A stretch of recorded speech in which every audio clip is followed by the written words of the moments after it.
मोठी बातमी समोर येते पुण्यातून। पुण्यामध्ये जीबीएसनं थैमान सुरू केलेलं आहे आणि त्यामुळे शहरातील नागरिकांमध्ये भीतीचं वातावरण आहे।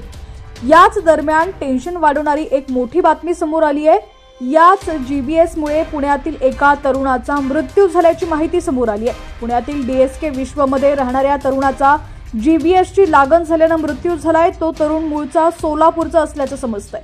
मात्र या तरुणाच्या मृत्यूमुळे मोठी खळबळ माजलेली आहे। बातमी सविस्तर पाहूया त्याआधी तुम्ही एचपीएन मराठी न्यूज चॅनल पहिल्यांदाच पाहत असाल आणि अजूनही चॅनलला सबस्क्राइब केलं नसेल तर नक्की सबस्क्राइब करा, जेणेकरून आमचे अपडेट्स लवकरात लवकर तुमच्यापर्यंत पोहोचतील।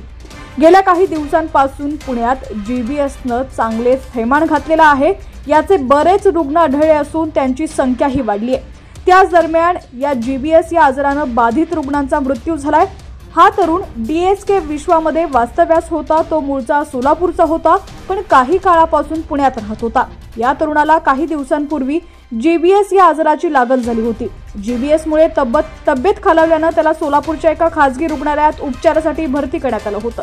त्यानंतर तो तरुण बरा होऊन काहीच दिवसांपूर्वी अतिदक्षता विभागातून बाहेरही आला होता, पण त्याला परत श्वसनाचा त्रास झाल्यानं त्या तरुणाचा अचानक मृत्यू झाल्याची माहिती समोर आली आहे। दरम्यान पुण्यामध्ये जीबीएस या आजाराची लागण झालेल्या रुग्णांची संख्या आता 73 वरती पोहोचली आहे। यामधील काहींची प्रकृती गंभीर असल्याचीही माहिती समोर आली आहे। या आजारामुळे पुणे महानगरपालिका अलर्ट मोडवरती आली असून उपाययोजना करत आहे।